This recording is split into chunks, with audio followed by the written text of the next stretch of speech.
Hello friends, welcome back to my YouTube channel Sinha's garden. तो friends, कैसे हैं आप सभी लोग? आई होप कि आप सभी लोग ठीक ही होंगे। इस समय बहुत सारे गार्डनिंग वर्क्स होते हैं जिसे हमें जल्द से जल्द निपटाना होता है, फरवरी मंथ या स्प्रिंग सीजन। लेकिन ये दोनों ज़रूरी नहीं है कि फरवरी स्टार्ट हो गई और स्प्रिंग सीजन भी स्टार्ट हो गई। स्प्रिंग सीजन कभी देर से भी स्टार्ट होती है। तो इन दिनों बहुत सारे इम्पोर्टेंट गार्डनिंग वर्क्स करने होते हैं, जैसे कि प्रूनिंग, रिपॉटिंग, ग्राफ्टिंग, कंपोस्टिंग। इसके अलावा और भी बहुत सारे काम होते हैं, जैसे कि कुछ विंटर के जो फ्लावरिंग प्लांट्स होते हैं उनमें फ्लावरिंग अब ख़त्म होने लग जाती है, तो उन्हें सेव कर कर रखना होता है। उन्हें कैसी जगह पे रखना होता है, उन्हें कैसी जगह पे हमें शिफ्ट कर कर रखना चाहिए। कुछ प्लांटर्स को खाली कर कर रखना होता है और कुछ प्लांट्स के कटिंग्स को लगाने होते हैं। और फिर समर गार्डन की भी तैयारी करनी होती है, क्योंकि समर की तैयारी अभी से ही करनी शुरू कर देनी पड़ती है। अगर लेट हो जाएंगे तो फिर गार्डन से अच्छे रिजल्ट नहीं मिलेंगे। लेकिन इन कामों को करने के साथ साथ हमें अपने एरिया के वेदर, टेम्परेचर सभी कुछ देखना पड़ेगा। ठंड भी कहीं ज़्यादा है तो कहीं कम है, तो इन सब बातों का ध्यान में रखते हुए हमें आगे के काम करने होंगे। जैसे कि इस बार 2023 में ठंड लेट से स्टार्ट हुई थी, इसलिए ये 2024 में अभी फरवरी का महीना है और अभी लगभग लास्ट फरवरी ही होने जा रहा है, फिर भी ठंड अभी भी है। और कहीं बारिश हो रही है, कहीं धूप है, तो मौसम भी अलग अलग हो जा रहा है, कुछ समझ में नहीं आ रहा। कभी ठंड बिल्कुल कम हो जा रही है और फिर बारिश होने की वजह से ठंड बढ़ जा रही है। बात करते हैं पॉइंट वाइज पॉइंट कि स्प्रिंग सीजन में हमें अभी कौन कौन से गार्डन के वर्क करने चाहिए, जो कि बहुत ही इम्पोर्टेंट हैं। तो सबसे पहले तो बात करते हैं, पॉइंट नंबर 1 है सर्दियों के प्लांट को कुछ को सेव कर कर रखना और कुछ को जो ख़राब हो चुके हैं उन्हें हटाना। जैसे कि ये क्रिसैंथेमम का प्लांट है, तो क्रिसैंथेमम परमानेंट प्लांट्स होता है, तो इसे हम सेव कर कर अभी रख सकते हैं। और इन्हें सेव करने के लिए हमें क्या क्या करना चाहिए, जैसे कि सेव करने के लिए इन्हें हमें ऐसी जगह पर रखना होगा जहाँ पे एक आध घंटे की धूप लगे। तो मैं अभी जहाँ पे रखी हूँ यहाँ पे सिर्फ एक आध घंटे की ही धूप लग रही है। और एक चीज़ कर सकते हैं इसको कि अगर आप इसे बहुत बड़े बड़े पॉट में लगाए हुए हों तो फिर इन्हें छोटे छोटे पॉट में भी शिफ्ट कर कर सेव कर कर रख सकते हैं। तो मैं तो वैसा ही करती हूँ। अभी मैं इसे दूसरे प्लांटर में शिफ्ट करूँगी, छोटे प्लांटर में शिफ्ट करूँगी, क्योंकि ये जो बड़ा प्लांटर है बहुत ही स्पेस घेरे रखता है। और जो स्टेम्स अब ख़राब हो चुके हैं, जिनमें फ्लावरिंग ख़त्म हो गई है, उनकी तो मैं कुछ पहले हार्ड प्रूनिंग कर दी हूँ और कुछ कुछ जो बचे हुए हैं उनकी भी हार्ड प्रूनिंग करनी है। जैसे कि ये हार्ड प्रूनिंग करने के बाद ये देखिए बहुत सारे शूट्स निकलते हैं साइड साइड से, जिसे सकर रूट्स भी कहते हैं।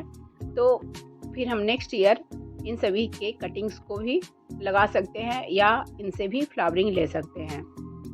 अगर आप पूरे प्लांट्स को सेव कर कर नहीं रखना चाहते हैं तो इससे जो सकर रूट्स निकले हुए हैं उसे भी निकाल कर आप छोटे छोटे प्लांटर में लगा सकते हैं।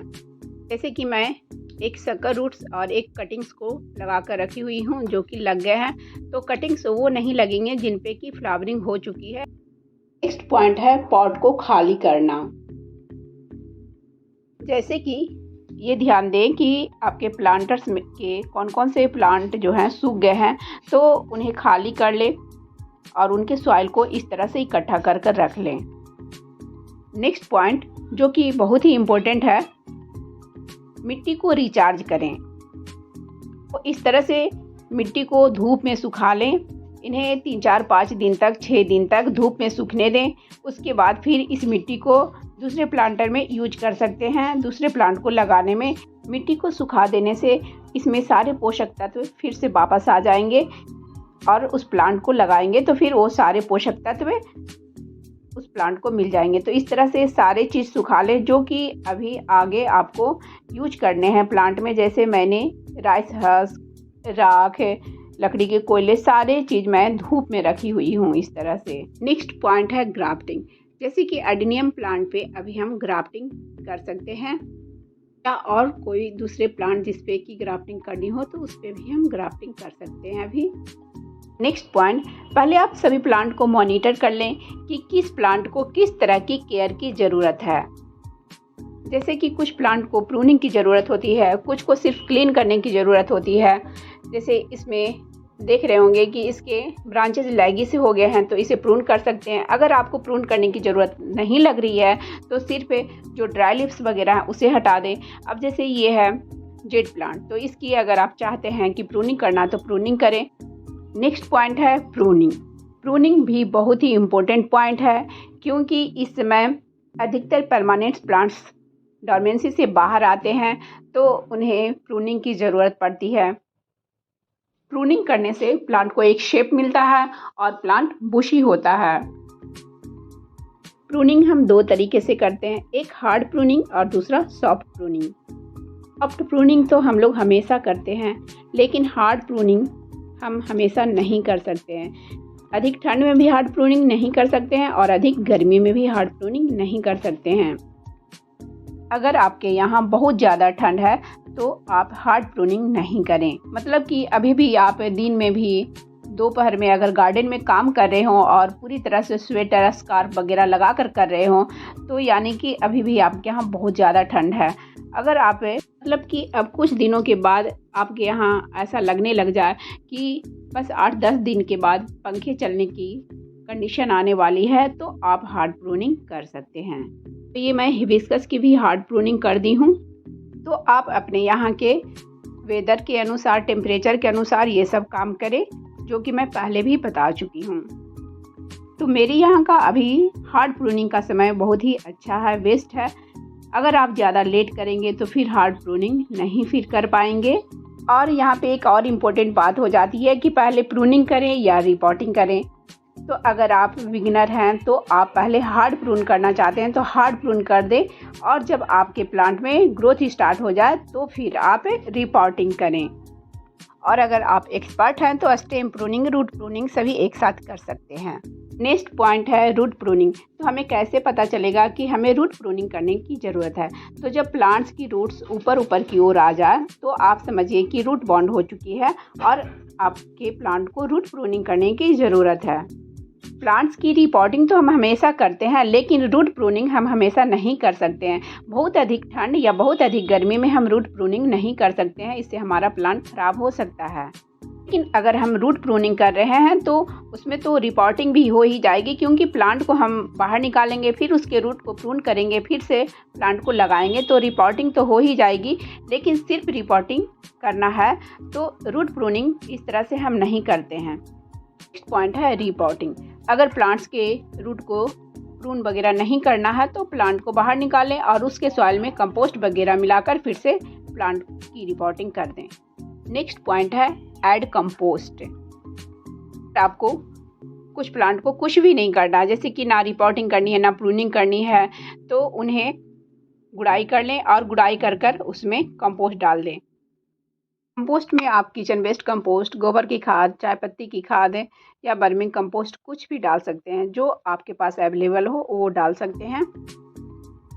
कुछ प्लांट में डीप गुड़ाई करने की ज़रूरत होती है, तो उन्हें डीप गुड़ाई कर लें और कुछ सॉइल को बाहर निकाल लें। कम से कम 2-3 इंच तक के सॉइल को बाहर निकाल कर फिर उसमें कंपोस्ट वगैरह ऐड कर दें। नेक्स्ट पॉइंट है सीड कलेक्शन करना। कुछ प्लांट्स जैसे कि क्रिसैंथेमम है, मैरीगोल्ड है या अपराजिता है या हरसिंगार है, तो बहुत सारे ऐसे प्लांट्स होते हैं जिनके की सीड्स इस समय तैयार हो जाते हैं, तो उनके सीड्स को कलेक्ट कर रख लें। नेक्स्ट पॉइंट है कटिंग से प्लांट लगाना।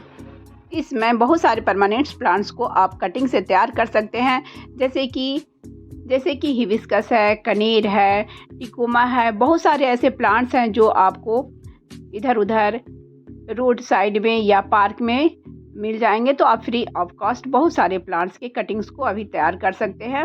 नेक्स्ट पॉइंट है सीड जर्मिनेशन। इस समय आप समर वाले फ्लावरिंग प्लांट्स को सीड से ग्रो कर सकते हैं। वेजिटेबल्स के सीड भी ग्रो कर सकते हैं, बल्ब से भी प्लांट्स अभी ग्रो कर सकते हैं। जितनी लेट आप सीड डालेंगे उतना ही लेट आपको वेजिटेबल्स या फ्लावर जो भी ग्रो करेंगे वो लेट मिलेगा। यहाँ पे आप कुछ सीडलिंग्स देख रहे होंगे, तो शायद ये सनफ्लावर के हैं, क्योंकि मैं इस पॉट में ऐसे ही कुछ फ्लावर्स डाल दी थी, जैसे कि सनफ्लावर खिला हुआ था और उसके फ्लावर्स ख़राब हो गए थे, तो मैं इसमें डाल दी थी। तो देखिए ये समय आने पे खुद ही निकल आए हैं। नेक्स्ट पॉइंट है कंपोस्ट बनाना।